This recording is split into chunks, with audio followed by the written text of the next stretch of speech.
This happened a few weeks ago.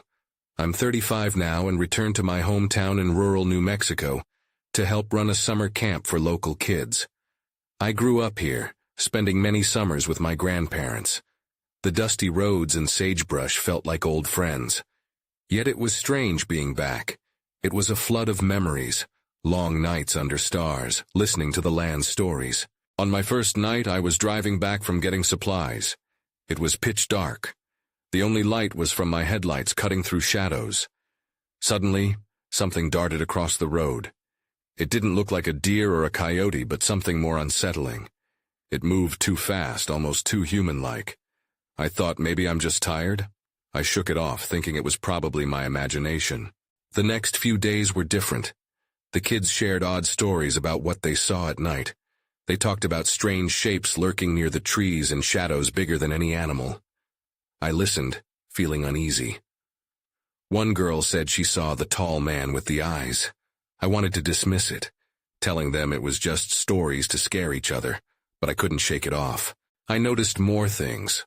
On hikes, I'd see movements at the corner of my eye.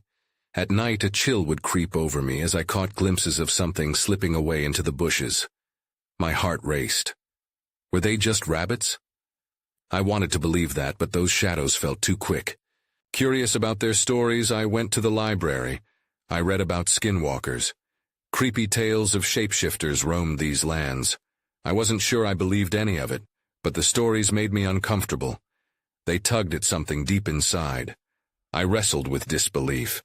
Did I really want to confront this part of my culture? One night after the kids went to bed, I decided to take a walk. I wanted to clear my head. The moon lit my path, and I heard the night creatures calling. Suddenly, something moved again. I froze. It stood just outside the light. Tall, with a posture that felt wrong. I squinted, trying to see clearly. My heart pounded. Then it turned to face me. I wanted to scream, but I just stood there, paralyzed. It felt like an eternity. Finally, it turned and ran into the darkness. I staggered back, breathless. What was that? It felt real. A weight of fear settled deep inside me. Maybe those kids weren't just telling stories after all. I still wonder if it was folklore, or if something else shouldn't have been dismissed. I haven't spoken to anyone about it. Sometimes I hear the kids laugh and tell their tales by the fire.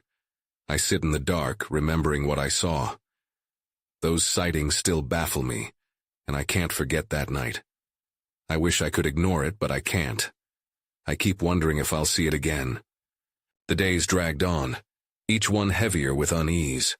I found myself waking up at night, heart pounding, feeling like something was lurking just out of sight.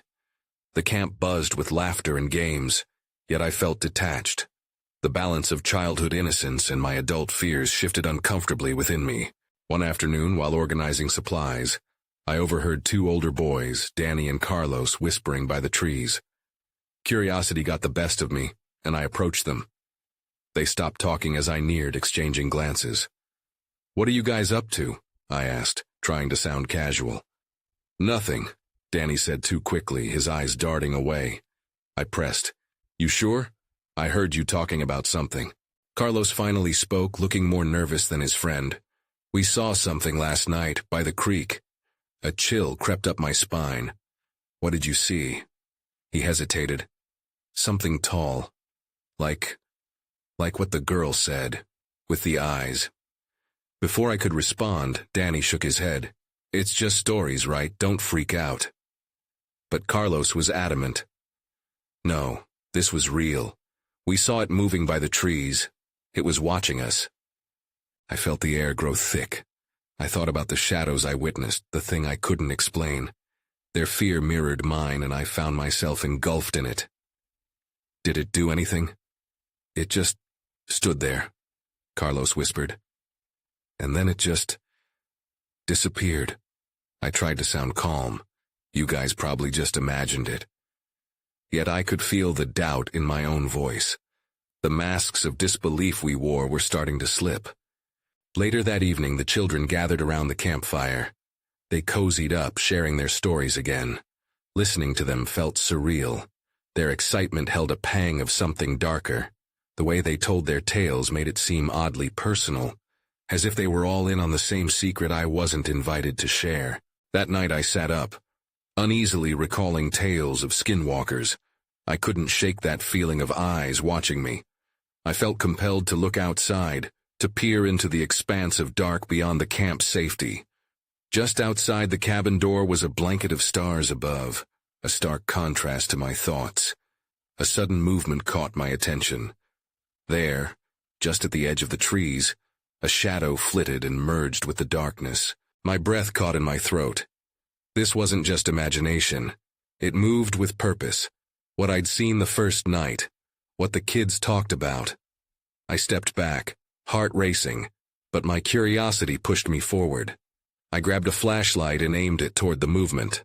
Then everything went dark. The camp lights flickered out, leaving me engulfed in shadows once more. The only sound was my own heavy breathing. I fumbled, trying to find my bearings. What had just happened? Then, from the corner of my eye, I saw it again. The tall figure standing still in the darkness, watching me. I gripped the flashlight tightly. I had to know. And then, everything changed. I would either uncover the truth lurking in the shadows, or be swallowed whole by it. The silence was deafening. I hesitated, the flashlight beam trembling in my hand. I strained my ears, listening for anything beyond my heartbeat. The camp was supposed to be a safe space, but the darkness pressed in on me like heavy fog. "Who's there?" I called out, my voice wavering. No response came. I took a slow step forward, the earth cold beneath my feet. The shadow stood just beyond the tree line, suspended in my beam of light for a brief moment before it vanished again. I felt a rush of adrenaline. "Danny, Carlos!" I shouted, hoping they were nearby. There was no answer, just the hum of crickets filling the void. Panic coursed through me. I couldn't stay here alone. I turned to go back inside when I noticed something sharp glimmering on the ground. It was small, silver, half buried in the dirt. I bent down, brushing away the dirt.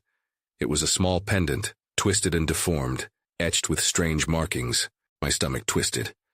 I had seen a similar design in an old book about local myths, something about protection and curses. I wondered if it had fallen from the figure that haunted my dreams. My mind raced. Was I now part of these stories too? I tucked the pendant into my pocket and approached the cabin. As I reached the door, I heard a rustling from the trees behind me, like someone, or something, was moving through the underbrush. My heart took a lurch. I swung back, shining my flashlight into the darkness. "Show yourself!" The air felt thick, as if the forest held its breath. The trembling light revealed the outline of a figure, tall and unnaturally thin, half hidden behind a tree trunk. My breath quickened. This was it, the thing I'd feared and sought. I took a step forward, the beam of light illuminating its face for a split second. Its eyes shone like two burning coals, and I froze. Then, as suddenly as it appeared, the figure faded back into the forest. I stumbled back, shaking with fear. What did it want? I turned to the cabin, ready to lock myself in and ignore all of it. When I stepped inside, the camp lanterns flickered on and off, then finally stabilized. I rushed to shut the door, pressing my back against it. I needed to gather my thoughts. I needed to find Danny and Carlos. In that moment, the pendant in my pocket seemed to pulse with energy, drawing my attention. I hesitated, grappling with the knowledge I had just uncovered. Could this object reveal the truth about what was happening here? My pulse raced. Just then, there was a loud thud against the door. My heart dropped. Something was outside. I held my breath, fearing the worst. I glanced at the window, seeing nothing except the dreadful darkness. And then I remembered the stories. The children had said it would come for those who were aware, those who sought answers. But was it too late for me to turn back? Before I could figure out my next move, another bang echoed through the cabin. I felt the grip of real terror. I had to know if it was indeed the creature or just my imagination. But I was no longer sure what reality was. I could either confront this fear or let it consume me completely. I took a deep breath, readying myself to face whatever was beyond the door. That's when I noticed the window. Something was there glaring at me, and this time, It wasn't hiding. I froze, unable to look away from the glowing eyes staring at me through the glass.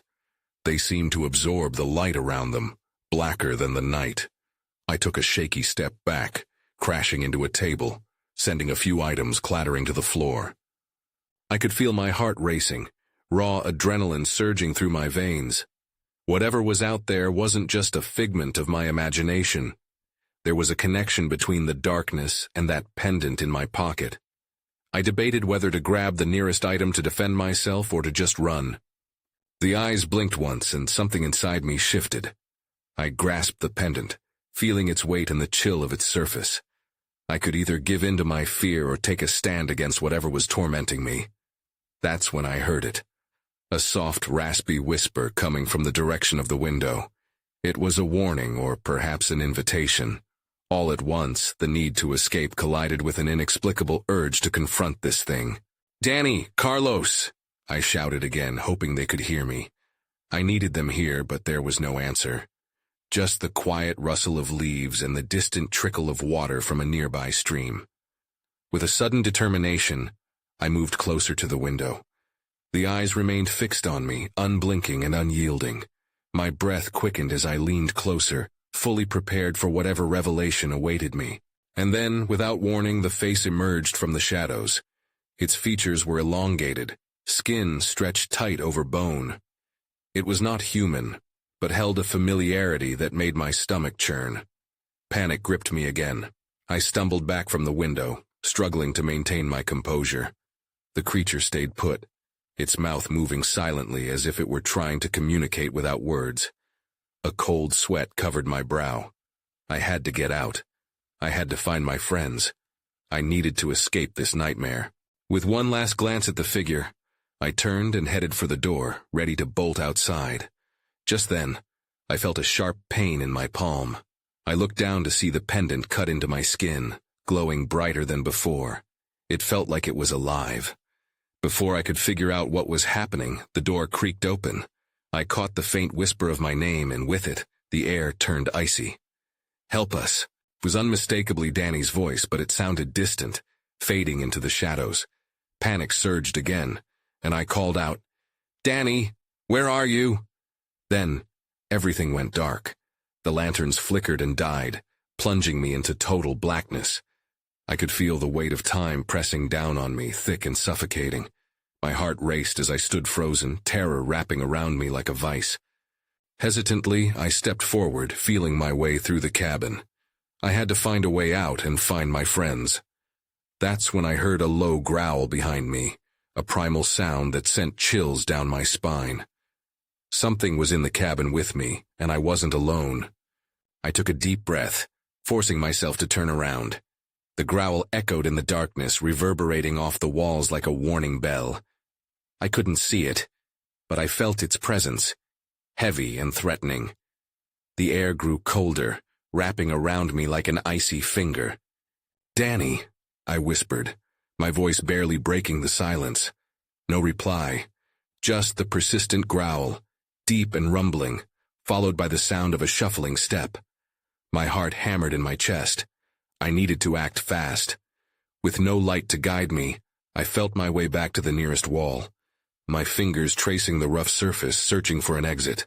The pendant pulsed in my pocket, each throb seeming to sync with the creature's growls. I hesitated, tempted to pull it out, but fear gripped me tight. What if it only made things worse? I concentrated on the faint sound of Danny's voice, afraid it would fade completely. Suddenly, a crash reverberated through the cabin, splintering the tension. Something heavy had fallen nearby. My instincts screamed at me to run, but I was rooted to the spot. I could sense whatever was out there getting closer, its breath hot against the cool air. Then, just as terrifying, I thought I heard a second voice. It was soft, echoing like a mockery. "Help us!" It twisted and turned through the darkness. "Help us!" The voice sounded like Carlos. What were they talking about? Were they trapped? A sudden crash, this time louder, shook the floorboards. I stumbled back, my breath catching in my throat. I was running out of time. I couldn't just stand here. With a surge of adrenaline, I bolted toward the kitchen area, hoping to find the window I saw earlier. I navigated the room, carefully stepping around overturned furniture. Shadows danced into view, and my stomach churned as I imagined the creature behind me. I finally felt something smooth. Metal. I focused on it, realizing it was the handle of the back door. Relief flooded through me. With a frantic pull, I swung the door open. Light flooded in, painfully bright after the darkness. I stumbled outside and into the chilly night air. I shielded my eyes, adjusting to the stark contrast. "Danny, Carlos," I shouted again, my voice breaking. I took a few steps forward, scanning the tree line and the space beyond, desperately searching for any sign of them. It was silent, unnaturally quiet, other than the distant sound of a chuckling wind. Then, something in the distance caught my attention, a flicker of light glowing deeper in the woods. I squinted, trying to discern the source. As I took a cautious step closer, I heard it again. That raspy whisper, closer now. "Help us!" My heart sank. Whoever or whatever was out there needed help. My instincts waged war with my growing fear. What did they need help from? What if I was leading myself right into danger? Suddenly a figure emerged from the shadows at the edge of the woods, illuminated by the faint glow. It wasn't Danny or Carlos. My breath caught in my throat. I wanted to back away, but I was already trapped in a web of choices: fight, flee, or confront the unknown. As it stepped into the light, I found myself rooted to the spot, a chill spreading through me. It was neither human nor beast, but I recognized the shape. Behind it, deeper in the woods, I could see shadows moving restlessly. And I knew I was far from safe. The figure stepped closer, revealing its ghastly features in the flickering light. My heart raced while my mind scrambled for an explanation. It was tall and gaunt, with limbs that stretched unnaturally long. Its skin, mottled and gray, seemed to shimmer with an otherworldly sheen. I could hardly breathe. "Help us," the voice echoed from its lips, a grotesque imitation of what I had heard earlier. I realized in horror that it wasn't just repeating words. It was mimicking their tones, their desperation. I took a step back, my feet feeling like lead. This was not Danny or Carlos, it was something worse. It reached for me, fingers protruding like twigs, each movement slow and deliberate. The shadows behind it stirred with anticipation. "Get away!" I shouted, the words exploding from my mouth as I turned to flee back toward the cabin. But I tripped over an unseen root, crashing to the ground. Pain shot through my ankle, but I forced myself to scramble to my feet again. The creature didn't chase. Instead, it stood there, watching as if reveling in my fear. I glanced back and noticed the shadows had multiplied. Figures slipped from the trees, their glowing eyes locked onto me. There was more than one of them. "Danny, Carlos!" I called out, desperation clawing at my throat. But instead of a response, I heard more growls, a chorus of low, menacing sounds that sent chills down my spine. I had to do something. I remembered the pendant in my pocket pulsing with energy. Maybe it could help me. With shaking hands, I pulled it out, holding it tightly. It felt warm against my palm, a stark contrast to the cold dread wrapping around me.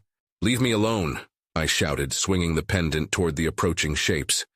They stopped for a moment, confusion flickering in their eyes.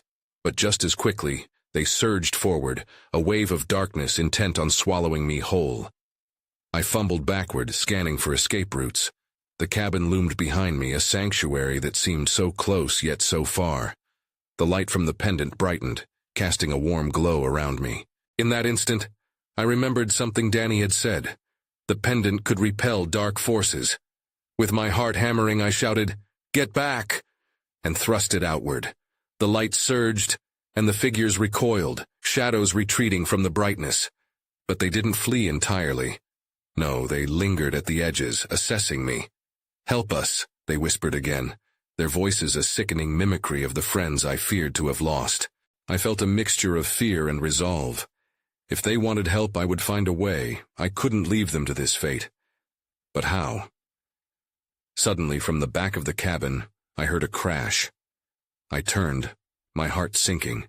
Something, or someone, had entered the cabin. Anxiety bubbled in my chest. If it was another creature. That's when I saw it. The door swinging wide and the unmistakable silhouette of Carlos stumbling out, dazed and confused. "Carlos!" I shouted, relief flooding through me. But as he stepped into the dim light, his expression sent a fresh wave of fear crashing over me. His eyes were vacant, almost hollow, and he swayed slightly, as if struggling to find his footing. "What happened in there?" I asked, instinctively moving closer. Yet something stopped me. The way he gazed at me didn't feel right. It was like he was looking through me. "Help us," he murmured, his voice low and trembling, echoing the same eerie tone of the creature lurking nearby. My stomach twisted in knots at the chilling similarity. "Carlos, no," I shouted, forcing myself to maintain distance. "You're okay. Just focus on me." I waved my hands, trying to break through the fog surrounding his mind. As if reacting to my words, he blinked rapidly and shook his head as if waking from a deep slumber. Just then, the shadows at the edge of the clearing stirred. The other figures began to move closer, their glowing eyes fixated on us. They were closing in again. I could feel the pendant pulsing in my grip. "Stay back," I warned the figures. The light brightened again and they halted momentarily, but I could sense their hunger. I had to act fast. "Carlos, snap out of it," I yelled, stepping between him and the encroaching figures. "They're not your friends, they're trying to trick you." He shook his head violently, a look of dawning fear spreading across his face. They're coming for us. I couldn't stop them." Panic surged in his voice and my heart sank further. "Then we need to get inside," I urged, glancing back at the cabin. The door was only a few steps away, but it might as well have been miles. I could hear the whispers growing louder. "Help us! Help us! Where's Danny?" Carlos asked, panic lacing his words. But instead of finishing his sentence, he suddenly grabbed my arm, almost crushing my wrist. "We have to leave." "Danny!" I shouted again, but silence was my only reply. Then I saw movement behind him, a shadow slipping out of the cabin. Fear gripped my chest. Another figure? But as it stepped into the light, I recognized him immediately. It was Danny. He looked worse, though, disheveled, with dirt smudged across his face. "What's going on?" he croaked, scanning our surroundings. My relief was short-lived as I noticed the way he hesitated, confusion lingering in his gaze. "You need to come back inside," I yelled at both of them, my voice shaking. The whispering grew louder, more insistent. "Help us! Help us!" With each second, the oppressive weight of dread descended further.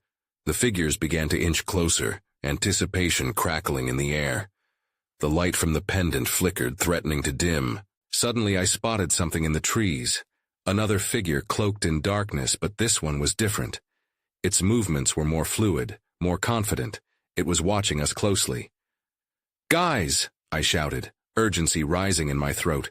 "We need to move. Now!" But it was too late. The shadows surged forward and the darkness pressed in on all sides, swallowing the last vestiges of light. The shadows swept over us like a wave, and I felt a jolt of fear shoot through my body.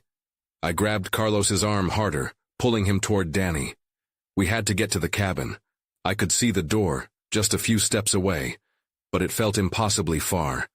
"Run!" I shouted, trying to sound strong. But my voice trembled.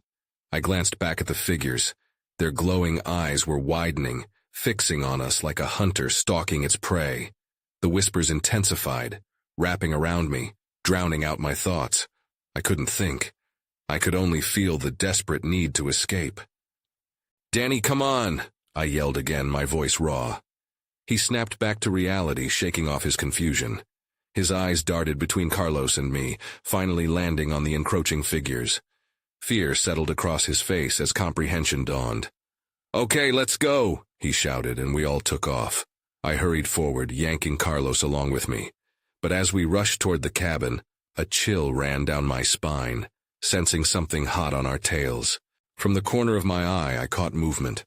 The dark figure I had seen earlier was gliding through the trees with uncanny grace, a shadow among shadows. I couldn't shake the feeling it was watching us, waiting for its chance. "Keep moving!" I yelled, focusing on the cabin's door, which loomed closer. Carlos stumbled but regained his footing. The whispers grew louder, more insistent. "Help us! Help us!" They sounded almost human now, blending into a desperate chorus that twisted my gut. I didn't want to help them. I didn't want to know what they wanted. We reached the porch, and I fumbled with the door handle, heart racing as I twisted it. The door swung open and we rushed inside, slamming it shut behind us. I leaned against it, breathing heavily, trying to calm the frantic beating in my chest. "Are they gone?" Carlos panted, glancing through the grimy window. I followed his gaze, pressing my forehead against the cool glass. Outside, the figures were gone, melting back into the darkness, but the woods felt alive and restless. "It's quiet now," I said, but doubt crept into my voice. The whispers had faded, but something felt very wrong. I noticed Danny's face was pale, stricken with confusion and fear. "Danny, are you okay? What happened to you?" He blinked rapidly as if coming out of a daze. I don't know. I felt something pulling me. It was like they were inside my head trying to get me to listen." His voice trembled. I couldn't fight it. "What do you mean? Who were they?" I asked, feeling dread pool in my stomach. "I don't know," he exclaimed, running a hand through his mess of hair. "It was like they were showing me things, showing me people, and then I just couldn't. I couldn't think straight anymore." Before I could respond, the pendant in my pocket flashed briefly, and I felt a jolt of energy. It was almost as if the light understood the danger outside. "What was that?" I whispered, the tension suffocating the room. Then there was a loud thud against the door. We flinched in unison, fear etched on our faces. Something was trying to get in. I took a step back, and my mind scrambled for a plan. "We have to find a way to fortify this place. They won't stop until they have us." That's when I noticed something on the floor, a small, tattered journal, half hidden under the worn-out carpet. I bent down to pick it up. "What is this?" As I opened it, I felt the room grow heavier, as if the walls themselves were pressing in closer. The entries were scattered, written in frantic scrawls. One phrase jumped out at me. "They're not what they seem." My heart raced. I had to know what this meant, but was I ready for the answers lurking in these pages? The journal felt coarse against my fingers, the pages yellowed and worn. I turned the fragile pages carefully, hoping to uncover something, any clue that could help. But the more I read, the more I realized I was diving into a nightmare. The entries blurred together, each telling tales of strange happenings and shadowy figures. "They came when the moon was full," one line read. "I thought they were friends at first." Another said, "They wore the faces of loved ones, but inside, they were hollow. Run." I could feel a cold sweat forming as the weight of those words sank in. "What if they're drawn to us?" I muttered, half to myself, half to the others. "What if they want to take us like they did to—" I couldn't finish the thought. Denny crept up beside me, pulling himself into a chair. He looked more exhausted than scared now, as if the experience had drained him. "We need to do something. Just hiding won't work," he said quietly, his eyes darting around the room as if he expected to see something lurking in the shadows. Carlos was pacing, his brow furrowed. "What about the pendant?" he asked. "Maybe it can help us somehow. It seems like it reacted to whatever was out there." The idea sparked a flicker of hope in my chest. Maybe the pendant could protect us. I reached into my pocket, pulling it out again. The pendant glimmered softly in the dim light, casting faint shadows onto the wall. "How does it work?" I wondered aloud, inspecting the piece more closely. There was an inscription, but it was too faint to read. Then I heard that thud again, harder this time. It rattled the wooden door, and I stiffened. "They're trying to break in," I shouted. Carlos rushed to the door, pressing against it with all his weight. "How do we fortify it? We need to do something now." I quickly scanned the room, looking for anything we could use. This cabin was old, filled with furniture that had seen better days. "There, the table," I pointed. "If we can push it against the door." Danny staggered to his feet, clearly dizzy but compelled to help. He joined Carlos at the door, and together they heaved the table into place. I assisted, adding whatever strength I could manage. The thuds intensified, but we managed to barricade the entrance for now. I thought it was just a legend, Carlos stammered, panting. Skinwalkers. I didn't believe, but now. His voice trailed off. We can't give in to fear, I said, even though the tremor in my voice betrayed me. We're going to figure this out. That's when the lights flickered and then went out completely. Darkness swallowed us whole. No, no, no, I cried, my pulse racing. Stick close. I fumbled for the pendant, feeling its familiar coolness in my hand. We need light, I said, clutching it tightly. If only it would illuminate everything that was happening.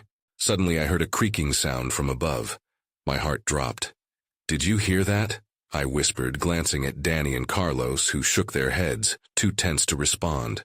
The creaking grew louder, echoing throughout the cabin, and then I saw it, a shadow flitting at the top of the stairs. It was no longer just outside. Something was in the house with us. No! I shouted, adrenaline surging through me. Get ready! That's when something cold brushed against my leg and I spun around. There it was, the dark figure I had seen before, now lurking in the corner of the room, its eyes glowing with an unnatural light. It was coming for us. I couldn't think. My instincts screamed at me to run, to escape, but the figure's presence pinned me in place as if its gaze paralyzed everything but fear. Danny and Carlos jumped back, their faces pale as they faced the approaching darkness. Get behind me, I shouted, clutching the pendant tightly, feeling its warmth seep into my palm. I had to do something, anything to protect us. Stay together. As the shadow edged closer, inch by inch, the pendant pulsed under my touch, responding to the threat with a faint glow.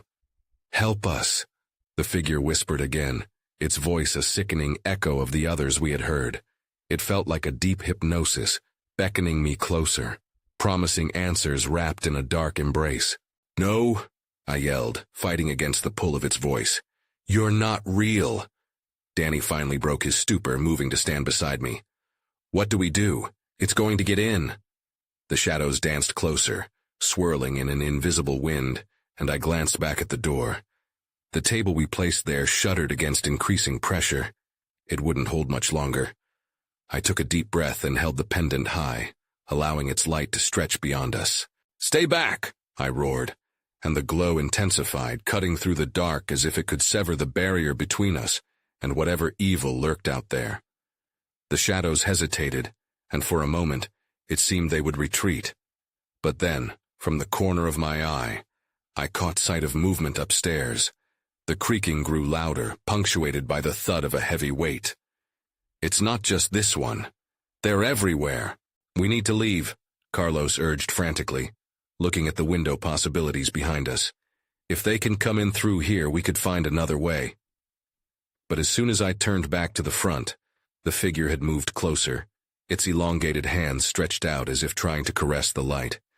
I felt my heart race, a primal instinct flooding me. Keep it away, I shouted, shielding the pendant like a lantern. We can't let it touch us. Every muscle in my body froze, but I couldn't allow it to pull me into its dark invitation. Help us, it rasped again. You know the truth. Shut up, I screamed in defiance, swinging the pendant like a sword. The light surged forward, illuminating the creature's features more clearly. I caught a glimpse of distorted faces within its form, twisting and writhing. I stumbled back, terror coursing through my veins. I think it's reacting, Danny yelled.